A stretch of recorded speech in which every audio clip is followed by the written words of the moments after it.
wa tub 'alaina innaka antat tawwabur rahim wahdina wa waffiqna ila siratikal mustaqim wansurna wa najjina minal qawmil shalimin la haula wa la quwwata illa billahil aliyyil azim. Alhamdulillah wa syukurillah, kembali pada malam hari ini kita bersama-sama dapat lagi hadir berkumpul di tempat ini. Mudah-mudahan segala apa yang kita kerjakan seperti ini akan menjadi ibadah yang diterima oleh Allah Subhanahu wa taala. Pada malam hari ini pertemuan kita akan membicarakan tentang masalah hukum syara'.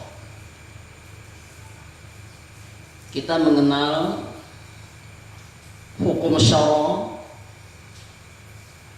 ada 5 macam. Ada wajib, ada haram, ada sunat, ada makruh, dan ada harus. 5 macam ini disebut hukum syara'. Lalu wajib apabila kita kerjakan akan bernilai pahala di sisi Allah. Tapi bila kita tinggalkan, kita mendapat sanksi dosa. Wajib juga disebut dengan kata lain fardu. Nah, fardu wajib. Kemudian haram. Haram ini apabila kita kerjakan mendapat sanksi dosa. Tapi bila kita mampu meninggalkan, kita akan mendapat nilai pahala di sisi Allah. Kebalikan dari wajib. Kemudian ada lagi hukum sunnah. Bila kita kerjakan mendapat nilai pahala, bila kita tinggalkan kita tidak mendapat sanksi dosa. Itu sunnah. Makruh, bila kita tinggalkan, jangan dikerja, kita mendapat nilai pahala. Tapi bila kita kerjakan, kita tidak mendapat sanksi dosa. Kemudian yang kelima ini harus. Ini tidak ada masalah dosa dan tidak ada nilai pahala. Itu harus mubah. Nah, hukum syara' yang 5 ini kemana sasarannya? Sasarannya hukum yang 5 ini adalah kepada perbuatan manusia yang telah akil balik.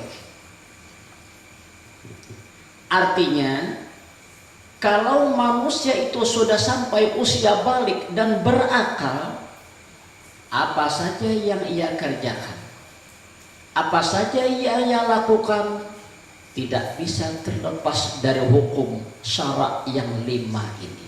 Tidak bisa terlepas. Baik perkataannya, perilakunya, tindakannya, apapun dalam hidup kita ini, apabila sudah sampai usia akil balik, semua itu pasti ada sasaran dari hukum syara' ini. Nah, kecuali salah 1-2 ini belum ada. Orang itu memang dewasa tapi tidak diberi Tuhan akal. Hukum syara' tidak menjadi sasaran kepada perbuatannya. Sehingga apa saja yang ia lakukan, apa saja yang ia perbuat tidak mengenai, tidak menyangkut dengan hukum Allah tadi. Karena akalnya tidak ada.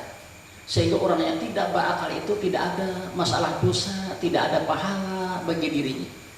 Walaupun ia sudah dewasa, tapi tetap tergolong manusia-manusia yang suci. Nah, atau manusia belum usia balik, pintar orangnya, cerdas orangnya, tapi belum usia balik.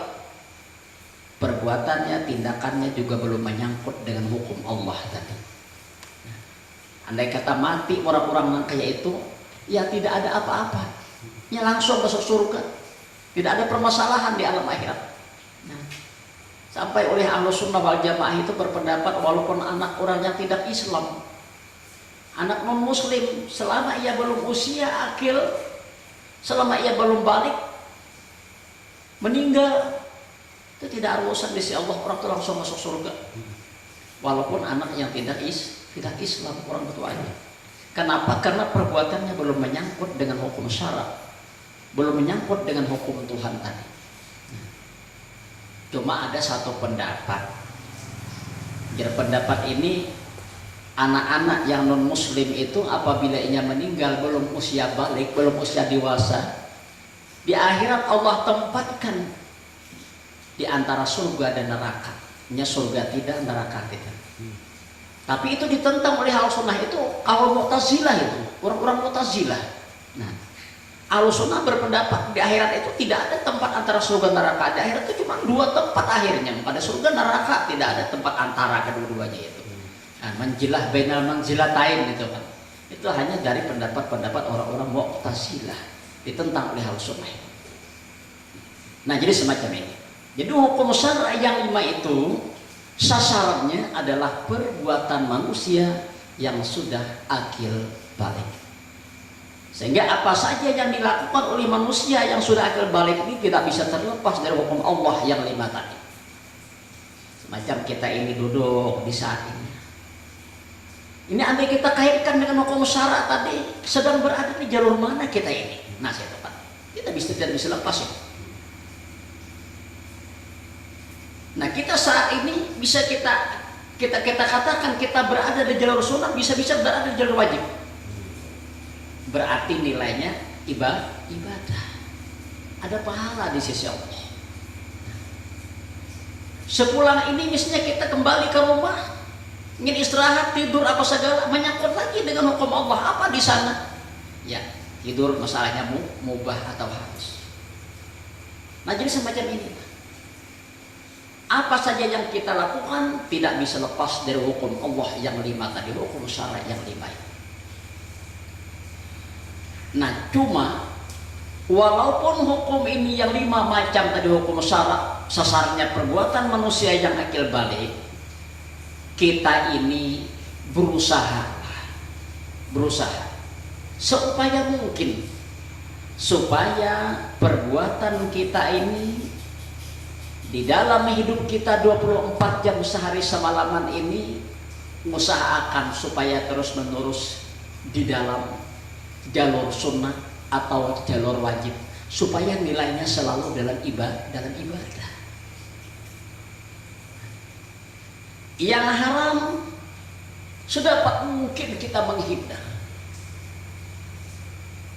Jangan dikerjakan sedikit pun yang haram ini. Karena yang haram ini akan menjadi sanksi dosa kita ini, akan bertanggung jawab kita di akhirat. Yang makruh berusaha pun juga kita hindari yang makruh ini. Karena rugi kita, sia-sia usia kita. Yang harus, kita tidak bisa meninggal yang harus ini. Kadang-kadang ada makan kita, kadang-kadang ada tidur yang harus. Cuma ujar Imamul Ghazali rahimahullah, kalau yang harus yang mubah semacam makan, minum, tidur, istirahat, kalau kamu kerjakan kamu tetap bertahan, dia harus dimubah, umur kamu sia-sia usia kita ini. Nah, oleh sebab itu sedangkan yang mubah ini tidak bisa kita tinggal.